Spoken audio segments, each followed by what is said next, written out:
Rise of Skywalker is said to have many different twists and turns, as well as surprises in this film by writer and director J.J. Abrams and Chris Terrio.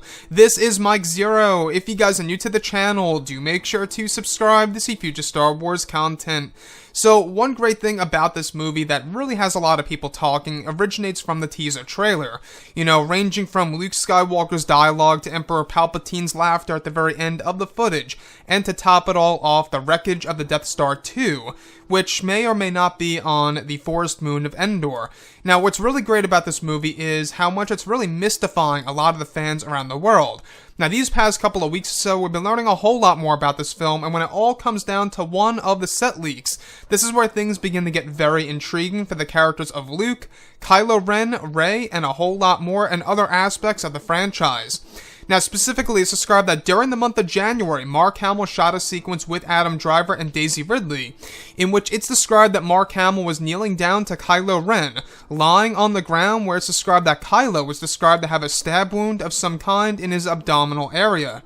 It's described that Mark Hamill was resting his hand on Adam's forehead, where it said that Daisy Ridley was instructed to act in a way that would be very emotional.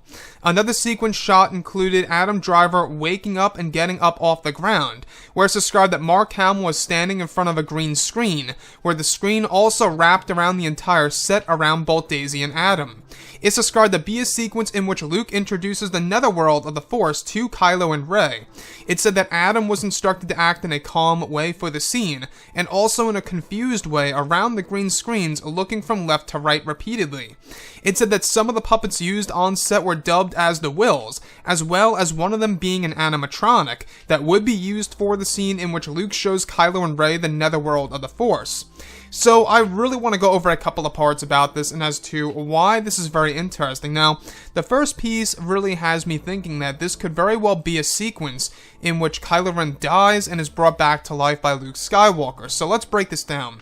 So what's really intriguing is that what's actually explained is that one of the sequences involved Adam Driver laying down on the ground with a stab wound in his abdominal area, most likely by Rey, or maybe even the new villain in Episode 9 by use of a lightsaber.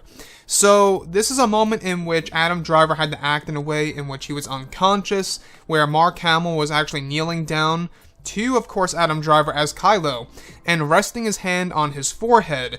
So we've seen great examples of this, right? We've seen Obi-Wan Kenobi rest his hand on Padme's forehead. We've seen Obi-Wan do that to Luke, and we've also seen Palpatine do this to Anakin Skywalker. It's basically a power where you're able to transfer, some energy into that being to living on.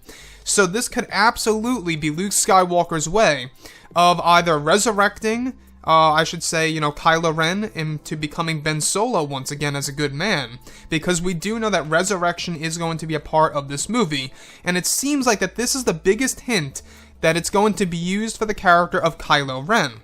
Now, the other thing is that we also know that there is going to be a sequence in which Adam Driver, as Kylo Ren, does indeed get a massive injury in this movie.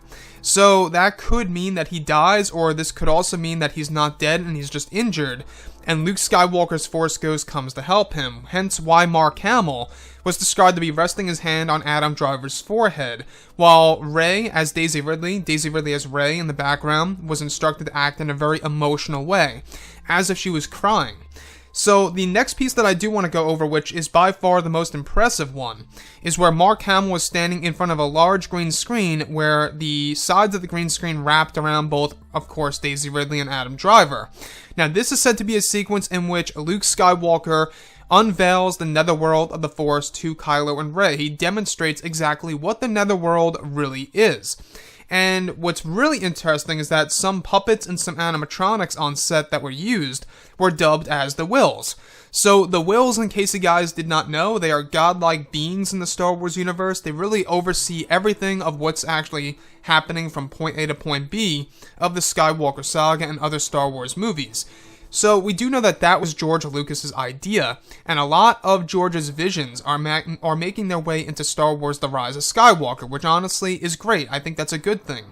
So this whole entire sequence, guys, it really does have me wondering what's going on with Kylo Ren, why does he have a stab wound, and why is he knocked unconscious and being helped by Luke Skywalker, where he eventually gets up and wakes up and acts in a confused way, where he's looking around the green screens, and that's going to be replaced by CGI that is going to emulate the netherworld of the Force. Again, this already fits J.J. Abrams, right? This already screams, you know, J.J. Abrams' vision. He loves to do wacky stuff like this. He loves to do crazy things like this in the other projects that he's worked on, like Westworld, Fringe, and Lost. If you guys haven't seen those TV shows, I definitely do recommend them, especially Westworld.